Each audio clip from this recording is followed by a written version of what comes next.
Alright, chapter 12. One of the reasons why Tom's mind had drifted away from its secret troubles was that it had found a new and weighty matter to interest itself about.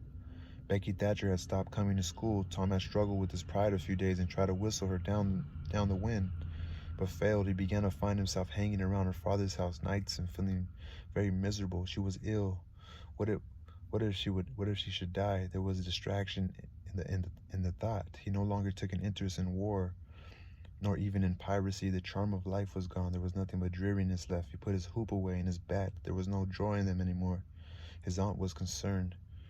She began to try all manner of remedies on him. She was one of those people who are infatuated with patent medicines and all new-fangled methods of producing health or mending it. She was an inveterate experimenter in these things. When something fresh in this line came out, she was in a fever right away to try it, not on herself, for she was never ailing, but on anybody else that came handy. She was a subscriber for all the health periodicals and phrenological frauds, and the solemn ignorance they were inflated with was breath to her nostrils. All the rot they contain about ventilation and how to go to bed and how to get up and what to eat and what to drink and how much exercise to take and what frame of mind to keep oneself in and what sort of clothing to wear was all gospel to her. And she never observed that her health journals of the current month customarily upset everything that had recommended the month before. She was as simple-hearted and honest as the day was long, and so she was an easy victim. She gathered together her quack periodicals and her quack medicines, and thus armed with death went about on her pale horse, metaphorically speaking, with hell following after. But she never suspected that she was not an angel of healing in the balm of Gilead in disguise to the suffering neighbors. The water treatment was new now, and Tom's low condition was a windfall to her.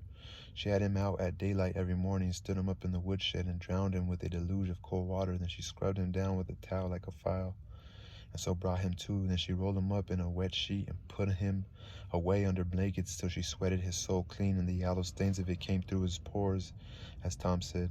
Yet notwithstanding all this, the boy grew more and more melancholy and pale and dejected. She added hot baths, sitz baths, shower baths, and plunges. The boy remained as dismal as a hearse. She began to assist the water with a slim oatmeal diet and blister plasters. She calculated his capacity as she would a jugs. And filled him up every day with quack cure-alls. Tom had become indifferent to persecution by this time. This face filled the old lady's heart with consternation. This indifference must be broken up at any cost. Now she heard of painkiller for the first time. She ordered a lot at once. She tasted it and was filled with gratitude. It was simply fire in a liquid form. She dropped the water treatment and everything else and pinned her faith to painkiller. She gave Tom a teaspoonful and watched with the deepest anxiety for the result. Her troubles were instantly at rest, her soul at peace again, for the indifference was broken up.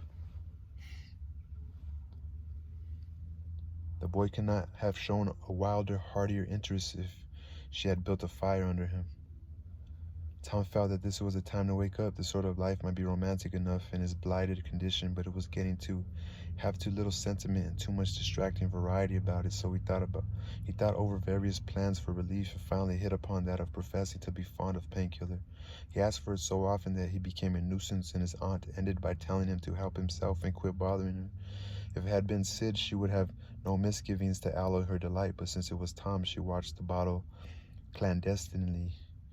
She found that the medicine did really diminish, but it did not occur to her that the boy was mending the health of a crack in the sitting room floor with it. One day Tom was in the act of dosing the crack when his aunt's yellow cat came along, purring, eyeing the teaspoon avariciously and begging for a taste. Tom said, "Don't ask for it unless you want it, Peter." But Peter signified that he did want it. "You better make sure." Peter was sure. "Now you've asked for it and I'll give it to you because there ain't anything mean about me. But if you find you don't like it, you mustn't blame anybody but yourself." That's fucking funny. Peter was agreeable, so Tom pried his mouth open and poured down the painkiller. Peter sprang a couple of yards in the air and then delivered a war whoop and set off round and round the room, banging against the furniture, upsetting flower pots, and making general havoc. I never remember him ever mentioning fucking Tom on painkillers. Next, he rose on his hind feet and pranced around in a frenzy of enjoyment, with his head over his shoulder and his voice proclaiming his unappeasable happiness. Then he went tearing around the house again, spreading chaos and destruction in his path. Aunt Polly entered in time to see him throw a few double somersets, deliver a final mighty hurrah, and sail through the open window, carrying the rest of the flower pots with him. The old lady stood petrified with astonishment, peering over her glasses. Tom lay on the floor, expiring with laughter. Tom, what on earth ails that cat? I don't know, Auntie, gasped the boy. Why, I never seen anything like it. What did you make him act so? What did make him act so? Dude, I don't know, Aunt Polly. Cats always act so when they're having a good time. They do they? There was something in the tone that made Tom apprehensive. Yes'm, that is. I believe they do. You do. Yes'm. The old lady was bending down, Tom watching with interest, emphasized by anxiety. Too late he divined her drift. The handle of the telltale teaspoon was visible under the bed valance.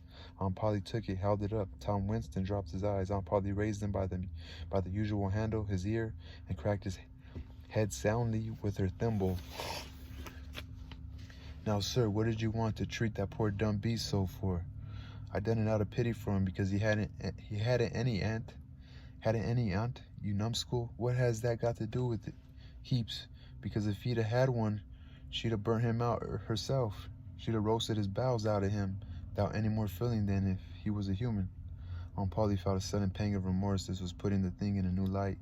What was cruelty to a cat might be cruelty to a boy too. She began to soften. She felt sorry. Her eyes watered a little, and she put her hand on him. She put her hand on Tom's head and said gently, I was meaning for the best, Tom. And Tom, it did do you good. Tom looked up in her face with just a perceptible twinkle peeping through his gravity. I know you was meaning for the best, Auntie, and so was I with Peter.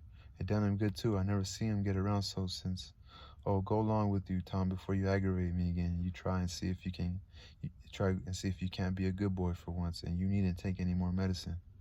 Tom reached school ahead of time. It was noticed that this strange thing had been occurring every day latterly, and now, as usual of late, he hung about the gate of the schoolyard instead of playing with his comrades. He was sick, he said, and he looked it. He tried to seem to be looking everywhere, but whither he really was looking down the road. Presently, Jeff Thatcher hove in sight, and Tom's face lighted.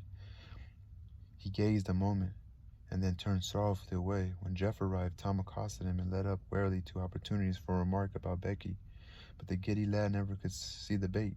Tom watched and watched, hoping whenever a frisking frock came in sight, and hating the owner of it as soon as he saw she was not the right one. At last, Frock ceased to appear, and he dropped hopelessly into the dumps. He entered the empty schoolhouse and sat down to suffer. Then one more frock passed in at the gate, and Tom's heart gave a great bound. The next instant he was out and going on like an Indian, yelling, laughing, chasing boys, jumping over the fence at risk of life and limb, throwing handsprings, standing on his head, doing all the heroic things he could conceive of, and keeping a furtive eye out all the while to see if Becky Thatcher was noticing, but she seemed to be unconscious of it all. She never looked. Could it be possible that she was not aware that he was there? He carried his exploits to her immediate vicinity, came war-whooping around, snatched the boy's cap, hurled it to the roof of the schoolhouse, broke through a group of boys, tumbling them in every direction, and fell sprawling, himself under Becky's nose, almost upsetting her, and she turned with her nose in the air, and he heard her say, motherfuckers, some people think they're mighty smart. Always showing off. Because he puts MF exclamation point. I don't know how to say that. Motherfucker. Some people think they're mighty smart. Always showing off.